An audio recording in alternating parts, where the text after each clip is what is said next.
गुरुर्ब्रह्मा गुरुविष्णु गुरुदेवो महेश्वरः गुरुरेव परं ब्रह्म तस्मै श्री गुरवे नमः।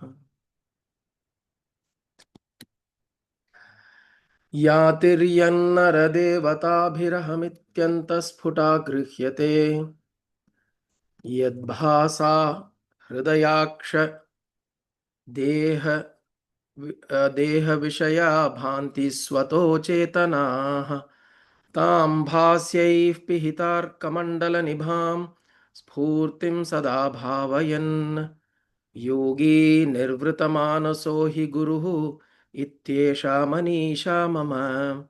यातिर्यन्नरदेवताभिरहमित्यन्तस्फुटा गृह्यते यद्भासा हृदयाक्षदेहविषया भान्ति स्वतो चेतनाः तां भास्यैः पिहितार्कमण्डलनिभां स्फूर्तिं सदा भावयन् योगी निर्वृतमानसो हि गुरुः इत्येषा मनीषा मम। Fourth verse. या तिर्यन्नर देवताभिः अहम इत्यन्तस्फुटा गृह्यते। या that which is tiryang nara. Tiryan means animal, nara is human beings. So that which is in animals and human beings, which means all living beings. Aham iti antah sputa grishyate. It is shining as that aham within all living beings. Sputa grishyate yadbhasa hridayaksha deha vishaya. So it is shining. Sputa grishyate is it is shining and it is known as what aham in all living beings. Tiriyan naraha devatabhihi, even devatas, in all forms of life, it is shining in the antahkarana. It is shining in the space within you. Antah aham iti. Aham iti sputa grihyate. Yat bhasa hridayaksha deha vishaya. That by which all the deha vishaya, the deha vishaya is the body and the objects of the world, are known. Yad bhasa, by which shining everything else shines. Hridayaksha deha vishaya. So all that, the mind, the body, hridaya, aksha, deha, vishaya. The mind, the body, the mind, the eyes, senses, the body, and the world, everything is shining. Bhanti. Bhanti means shines. But itself, swataha achetanaha. They themselves are insentient. In itself, they don't have an inherent, they are not conscious by themselves. All of these, the mind, the body, the senses, and the objects of the world, they themselves are not sentient. They gain sentience by this one thing, because of which everything is shining. Tam bhasyaiv pihitar kamandala nibham. And that which shines appears clouded, as though the sun is clouded. Even though it shines, even though like the sun it shines, but when the cloud comes, it appears as though the cloud is covering the sun. Tam bhasye pihitarka mandala nibham. The sun is clouded. Pihitarka. Pihita arka. Arka is sun. Pihita is the clouds.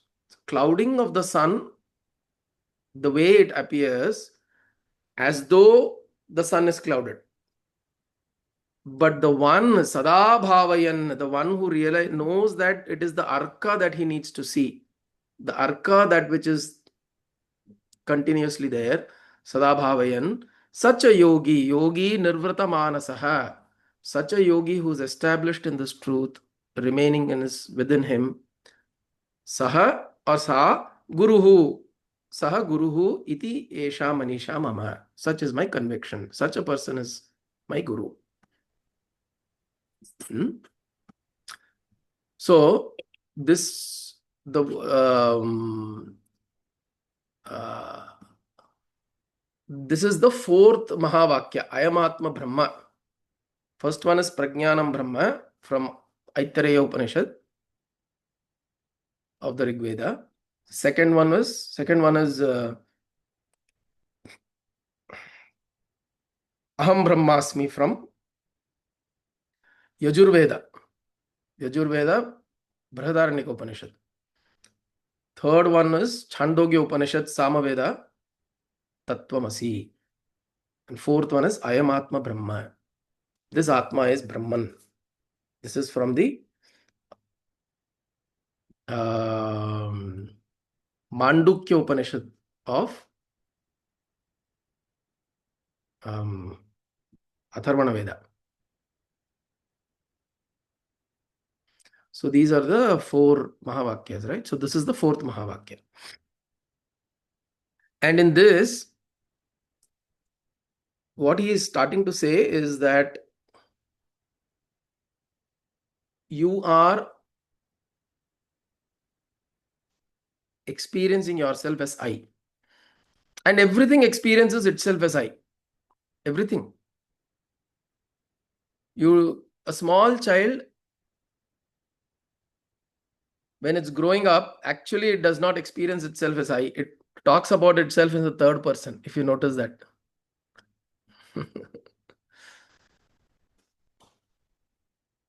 So a very young child will talk about itself in the third person. The child's name, my daughter used to do this when she was very young. Anjali, she'll say that Anjali wants this, Anjali wants that. And like that, you've seen many children do that. They will refer to themselves in the third person. And that reference in the third person is because, and this happens when they're very small, until about 2 years of age and all that. And after 2, 3 and all, when they grow up, then this sense of, oh, this is I. This body is I. But till then, the body is the third person for them. They have a sense of I, but the body and the mind is kind of a third person. It's a very spiritual state they are in. We don't realize it. And we fix it. We fix it for the child. Na cholle, na cholle, அப்படின்னு சொல்லி we change it. So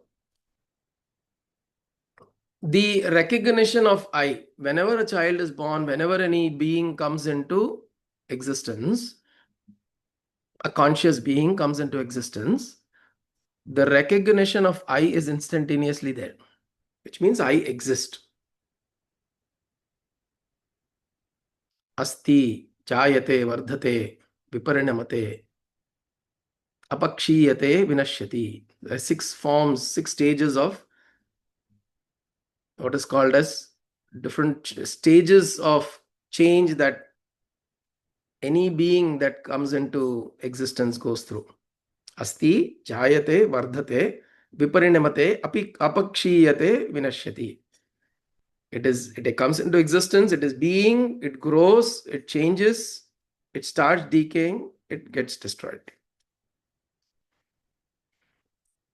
So like that, the moment something comes into being, that recognition of I is there.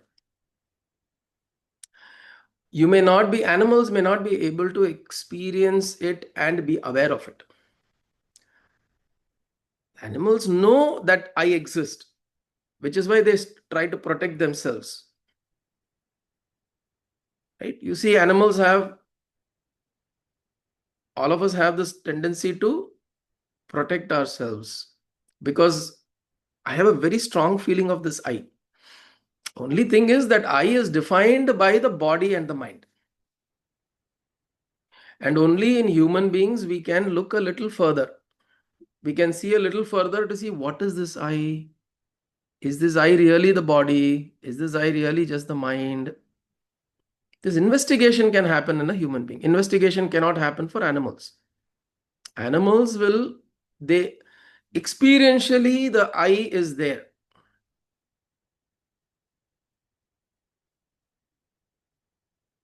When it's hungry, it knows it is hungry. It doesn't have to say in words, I am hungry. It knows it is a I. This thing is hungry. Whatever that it knows, I, because that I, the body that it's carrying and the consciousness is fused.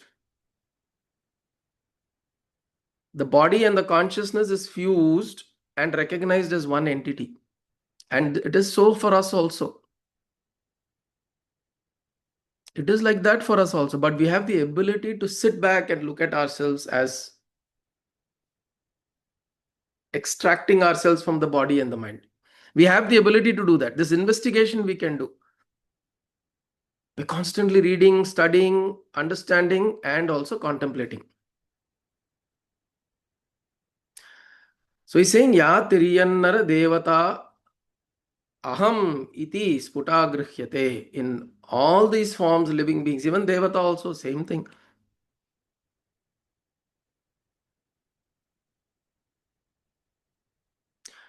This Aham iti sputagrihyate, that which is there,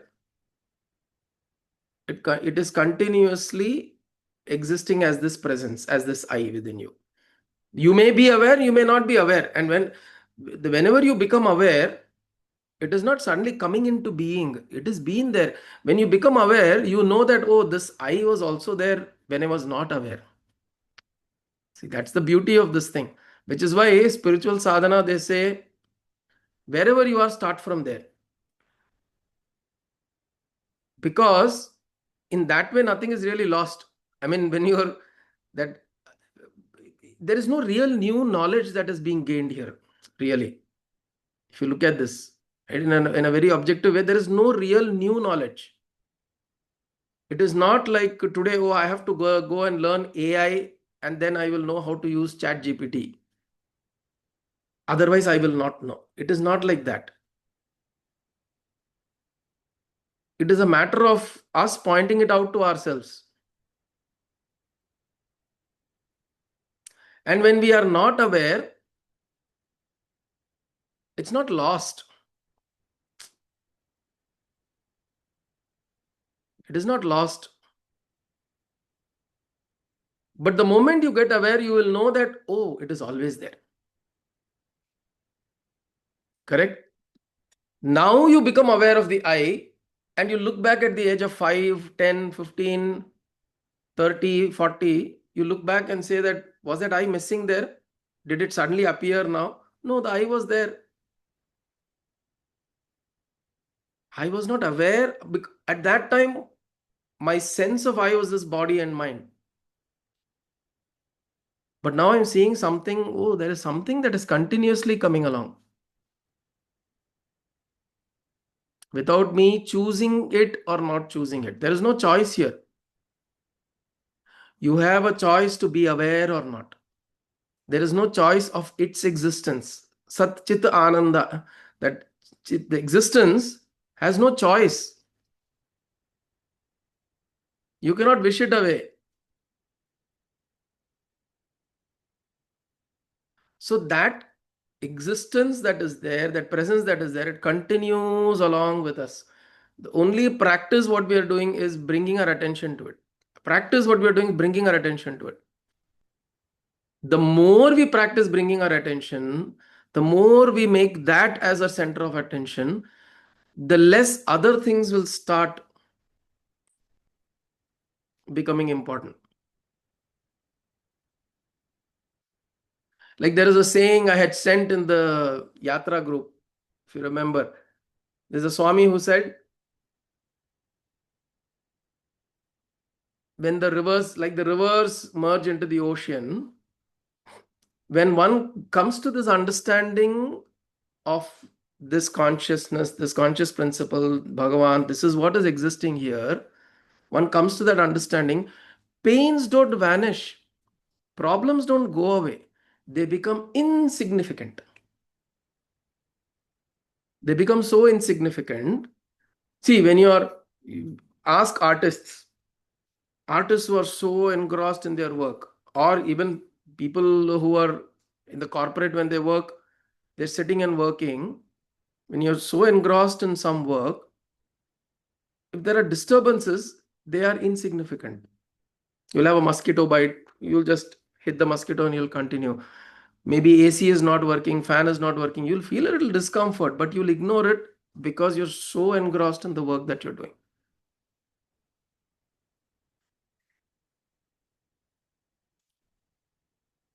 We've all experienced this kind of being engrossed into something and the discomforts becoming insignificant. That is what is this talking about. When you bring your attention, so question is, why do you have to bring my attention to that continuously? For this only. So that we don't keep thinking that oh my God, my life is such a dross. My life is like this. I have so many problems, so many conflicts, so many issues. Some have more, some have less. And again, an ant can carry 50 times its weight. Now, each one has been given what weight you can carry. An ant can actually carry up to 50 times its weight up. But can we carry? Someone 90 kilos. Can I carry 450 kilos of my weight? I can't. It's all measured. We are all given. That's why in Lalita Sahasranama, the first Nama of Devi is Shri Matre Namaha. It is measured. Matra also means, Matre Namaha means, oh mother. But Matra also means measure. So everything she gives us is measured. அளவோட தான் கொடுப்போம். Problems கூட, all issues that we think, oh, it is so much. She has measured that this is what you need and what you deserve, and this is what you have to go through. Joy is also like that, is measured. Everything is measured. Of course, it's measured because of the karma that we have also done. But then that measure is accurate. There is no, and this is what we recognize. There's nothing more or less.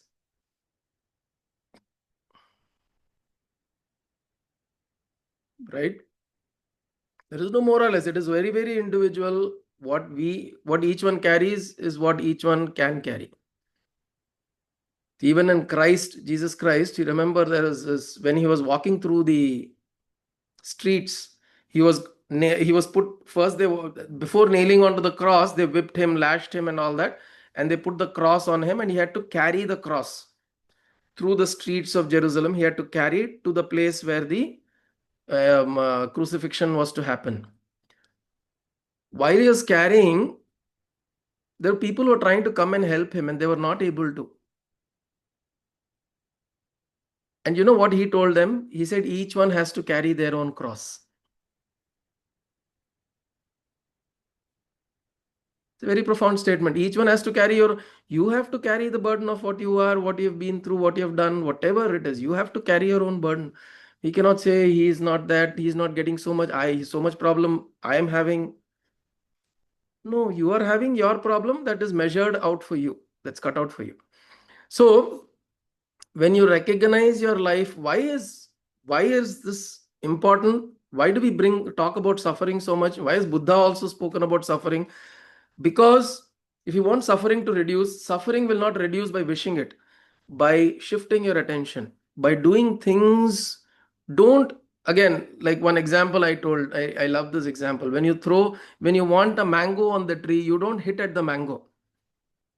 You hit around the twig, the branch, somewhere you hit, and then the mango falls. So like that, if you want to get rid of suffering, don't focus on suffering. Do other things around it so that suffering falls.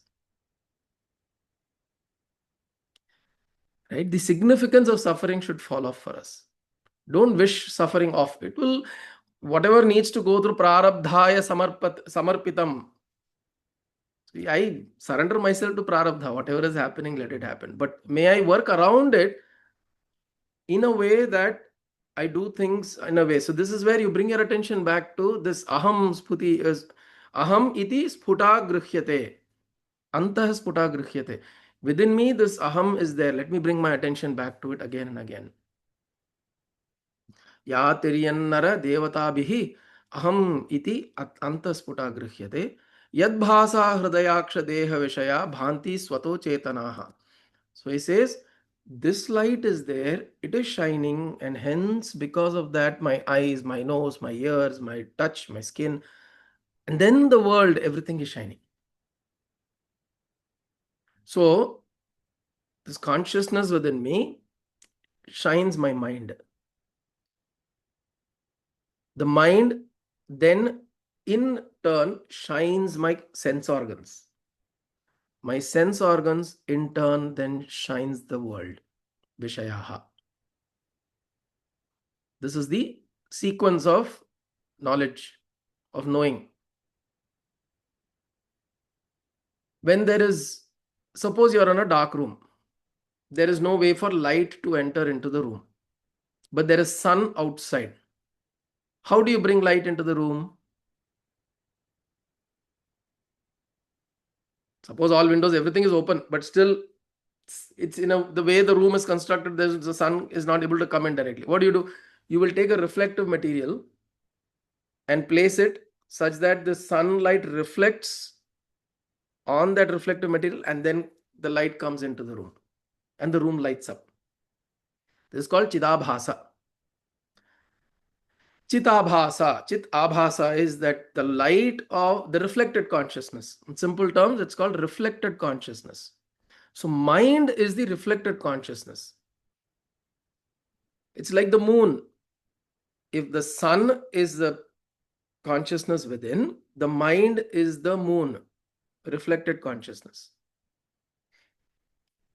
And what does this reflected consciousness do? The moment that light enters the room through that reflective material, everything in the room lights up. Objects in the room light up. The floor, the ceiling, the wall, everything lights up. Right? Yes, Mama, you raised your hand. அதான் மைண்டுக்கும் மூணுக்கும் there is a connection சொல்லுவோம் இல்லையா? Which is why mind, correct. So mind has a physical relationship with the moon, the cycles of the moon, etc. And in many contexts, mind has a relationship with the moon. And as an example also, it's used to say mind is the reflected consciousness. Like the moon is the reflected sun's light, mind is the reflected consciousness of the pure consciousness that you are. Now what happens, this reflected consciousness has got light now, which is your mind. It lights up the senses, the eyes, the nose, the ears, the touch, the smell, the taste, all the five. It lights up. The moment the mind lights up all of this, what does that do? They go out and they light up the world. Which means the world feels alive to you is because you are alive. This we need to understand.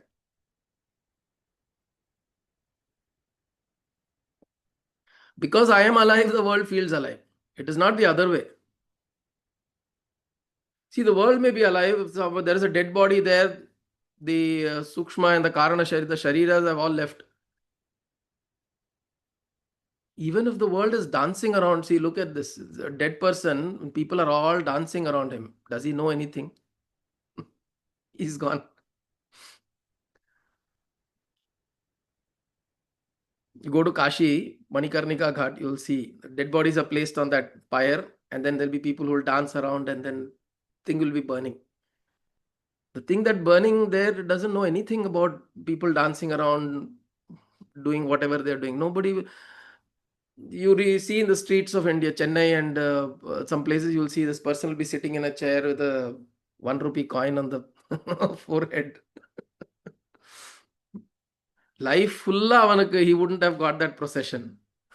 After death, his body gets grand procession. So he'll be carried around like that, and people are all dancing around. Now, does this thing there sitting there know anything?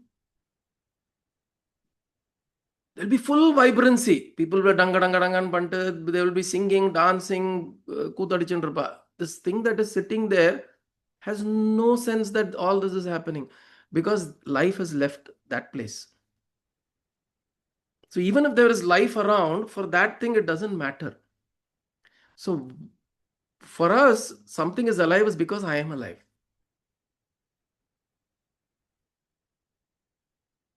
So yadbhasa hridaya aksha deha vishaya. Hridaya here means mind. The mind, aksha, the eyes means all the sense organs. Then comes the body. So actually one more layer we need to add. First, it's the pure consciousness. The aham, it is the aham vritti, or the pure consciousness that is there, which is as aham. Then comes the mind, which is chidabhasa, reflected consciousness.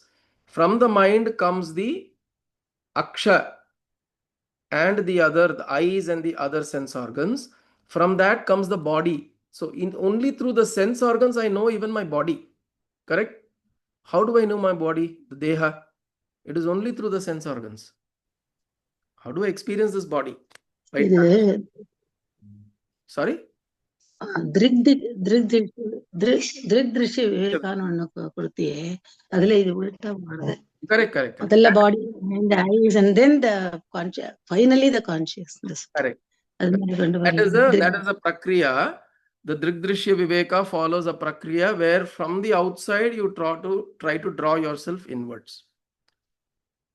That is a prakriya of meditation in drigdrishya viveka. Correct, ma? So that happens in the reverse way.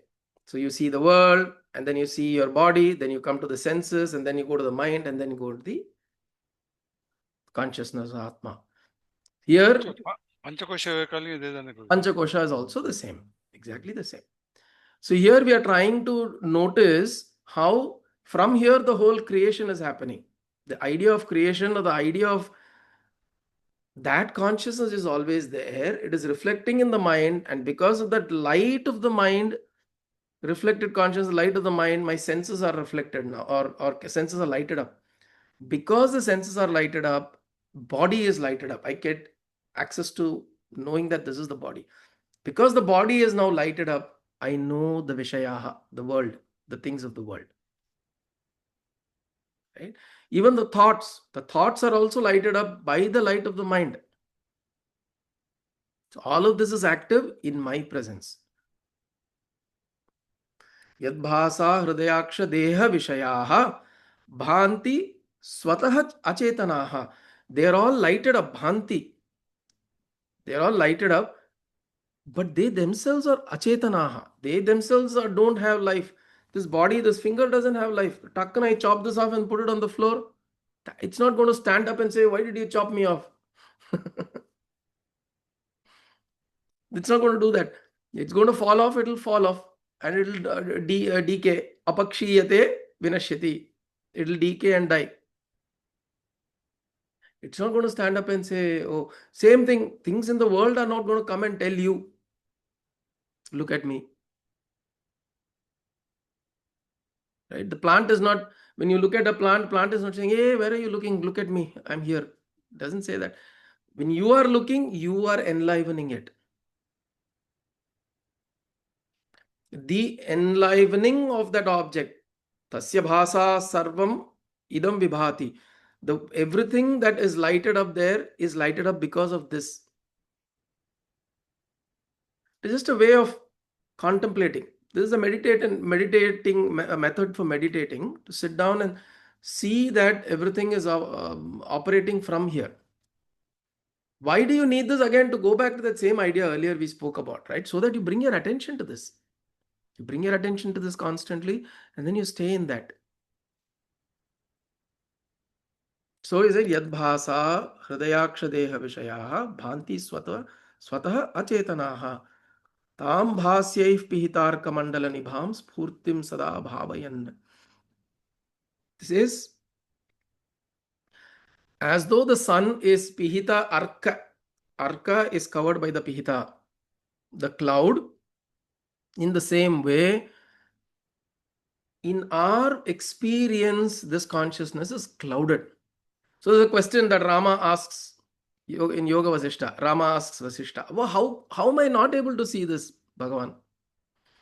How am I not able to see this? It's so clear. What you're explaining seems to be so clear, but why am I not able to see this? And he's asking it very genuinely, because he's saying that when you're explaining, it appears so clear, but in my experience, it just is not the same. My experience is not carrying that same intensity or immensity of the intellectual understanding of it. And that sada bhavayan, so which means there is nididhyasanam, mananam nididhyasanam, mananam nididhyasanam, mananam nididhyasanam. It needs to continuously happen. So here he is saying, Adi Shankara is saying that when you're looking at the sun or when you're looking at the clouds, what are you looking at? Aren't you looking at the fact that although the cloud is covering the sun, one knowledge is the cloud cannot cover the sun. It is only from this perspective that the cloud appears to be covering from the sun. You go stand up in space. Is there a cloud? The moment you leave the stratosphere, the atmosphere, is there a cloud? I mean, even when you fly 30,000, 40,000 feet above sea level, when you're flying in the airplane, the clouds go below you. And when you see the sunrise, there are times when you see the sun, there'll be no clouds there because the clouds have gone below you. So when you're sitting there, this Vedanta will not work there. This idea, this example will not work there. That cloud is covering. Where are the clouds? There are no clouds here. The clouds have gone below you. From where you are now sitting in earth, then you look up, you think, oh, the cloud is covering the sun.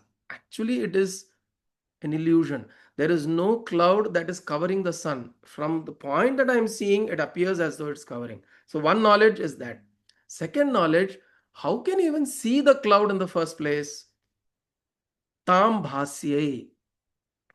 It is because of the light of the sun that you're able to see the cloud. At night, why are you not able to see the clouds? Have the clouds disappeared at night? Think about it. Have the clouds disappeared in the night? The clouds எல்லாம் okay கிளம்புங்கப்பா 6 மணி ஆயிடுத்து. It started to become dark. Let's go now. Let's come back in the morning. The clouds are there only. They didn't suddenly vanish. We can't see the clouds because the clouds are lighted up by the sun. So, in the same way, when we do our activities, when we are looking at our thoughts, our feelings, our emotions, the people, everything, we only see that. We are getting lost in that. This is what Vasishta also is telling Rama. You got lost in that. You have to step back a little bit. Step back a little bit, you'll know that all of this is powered by this consciousness that you are. This consciousness that you are is the one that is powering all of this. Now, there are two ways of looking at this. It is said one is the yoga way. Yoga has chitta vritti nirodha. So, which means anything that is appearing, anything that is happening in your mind, you try to control it. You try to stop it. You try to nullify it. So, you sit down and you do the Ashtanga yoga and you do pratyahara, then dharana, dhyana, samadhi. So, you bring everything back into a withdrawal, and there you experience from that standpoint. Anything rising, you try to suppress it, you try to kill it, you try to make the mind calm. Chitta vritti nirodha. All the vrittis, you make it calm. And then the consciousness reveals itself. So this is a necessary step. But then what we need to get to is what he's saying is sada bhavayan, which means continuously. It is not just when I'm closing my eyes and sitting down for 30 minutes, 20 minutes, 15 minutes. When I close my eyes, I feel that beautiful experience of this consciousness that is there, this conscious self that I am, just that I am, that is there within me. I'm experiencing that. And when I get up, I suddenly get drawn by the world. No. He's saying, carry this experience in the world. Carry this experience in your activities. This is what is called as nirvikalpa samadhi. There are two kinds of samadhi. Savikalpa samadhi, nirvikalpa samadhi. So in yoga, you get to samadhi nilaya by doing dhyana Everybody can touch it. Okay, samadhi is not a fabulous great state. Everybody can and have touched it. It is just that for the duration of time can be very limited. Some people, for the you've had a very profound and intense experience. Each one of us have had it. Otherwise, we will not be able to resonate to this. See, all of this that is being spoken, we can't resonate to this if there has been no experience at all of this kind. We are able to resonate to all of this because there has been an experience. It has been random. It has been by chance. It has happened probably by mistake. And I am not able to recreate that. This is the struggle we are having. It is not that I have not had the experience of samadhi or deep dhyana or going into a place of absorption within myself. We have all had. It is just that it doesn't continue. I don't know how to consciously bring it back. This is the struggle. So he's saying sada bhavayan. So continue to do your sadhana, continue to do your yoga, meditation, dhyana, nama, japa, sankirtana, all that. Bring your mind into a place of calm and samadhi, and then continue with that during the activities of the day. That is nirvikalpa samadhi, which means there is no difference. Vikalpa, nirvikalpa. Without a vikalpa, that samadhi we experience, this is a jivan mukta. No difference between a jivan mukta and us. A jivan mukta and us, the difference is not like in Visishtadvaita it is said, it is not the difference of quantity. It is not a difference of quality. It's only the difference of quantity. He is able to do it for longer, for deeper, and continuously. We are not able to do that. That's all. We need to do practice to extend the amount of time we are able to be in that state, in that place within us. So he's saying Sada Bhavayan, the one who is able to be like this continuously. Yogi Nirvrita Manasaha, Nirvrita, which means he is fulfilled. This yogi is feeling fulfilled, completed. Not because he has attained something, because he has seen that sun behind the clouds. And now when you look at the cloud, it is the other example that we always speak about. The screen and the movie. As long as you're engrossed in the movie, which is our life, as long as you're engrossed in the movie, we don't see the screen. You don't even think of the existence of the screen.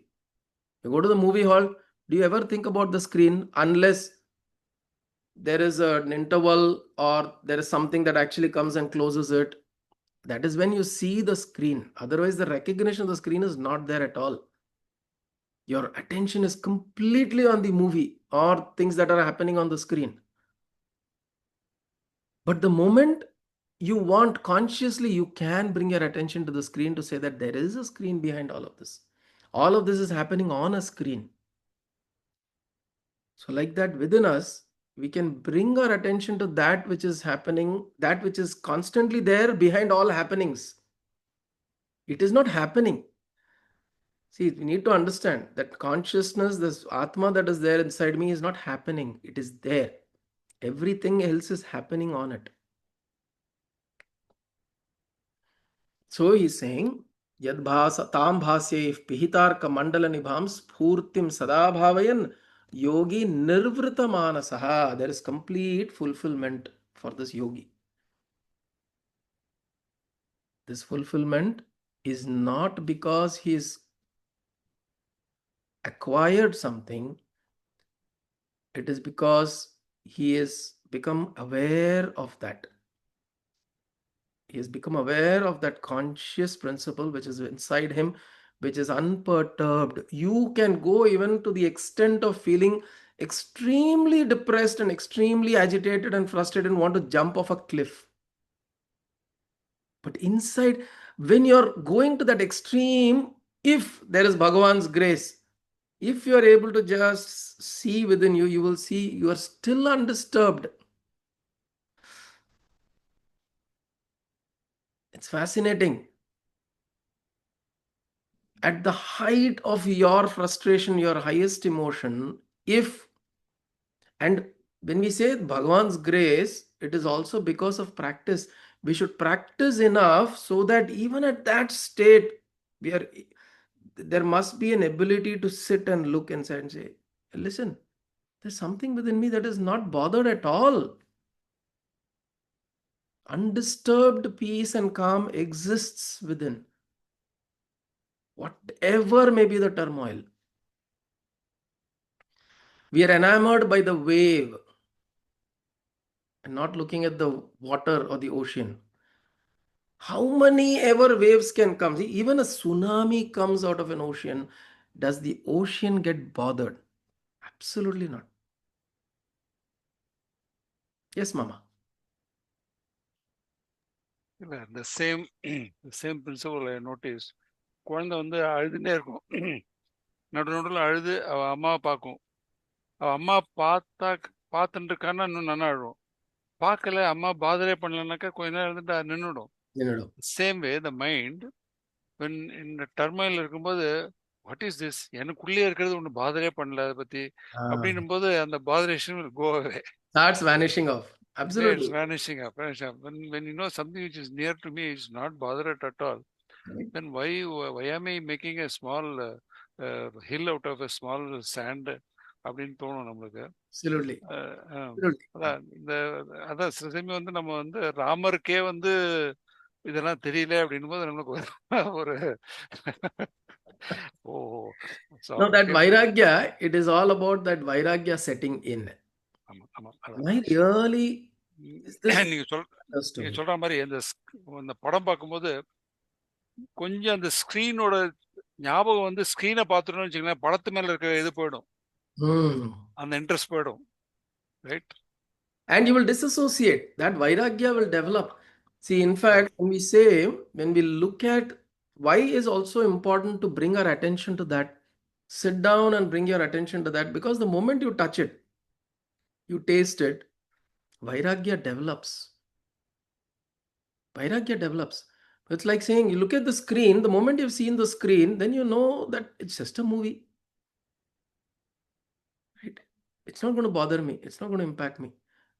So it's also a beautiful way to develop vairagya slowly. And that is why meditation, that is why dhyana, that is why looking at this, that is why scriptures constantly pointing. What are scriptures doing? Constantly pointing you in that direction. Anga paarpa, anga paarpa. It's turning your head, see there. And then we're coming back again. Then we're coming back again. Continuously, the masters, the guru, all they do is they're turning your head, holding your face in their hand, turning your head and pointing towards that. Pointing towards what? Pointing towards not on the outside, pointing towards this which is there. Because the moment for them, it's like this. For them, the moment you taste it, then you don't need me at all. This is what it is. I don't need to keep doing this. The moment you have tasted it, you are on your way. You go. Done. My job is done. Because the moment you have tasted, you will figure out, you will hunt for it, you will search for it, you will go, you will figure it out. My thing is only to make you taste it. Get that flavor of it. Get that taste of it. Right? So beautiful. So that is Ayam Atma Brahma. This is the fourth verse of Manisha Panchakam. The next week we will see the fifth verse, which is the last verse. And we'll close Manisha Panchakam with that. Astu. Om Kayena Vacha Manasendriyerva Buddhyatmana Va Prakrite Svabhavat Karomi Yatyat Sakalam Parasmai Narayanaayeti Samarpayami Sadashivayeti Samarpayami Jagadambiketi Samarpayami Sadgurunathayeti Samarpayami Hari Om Tat Sadgurubhyo Namaha.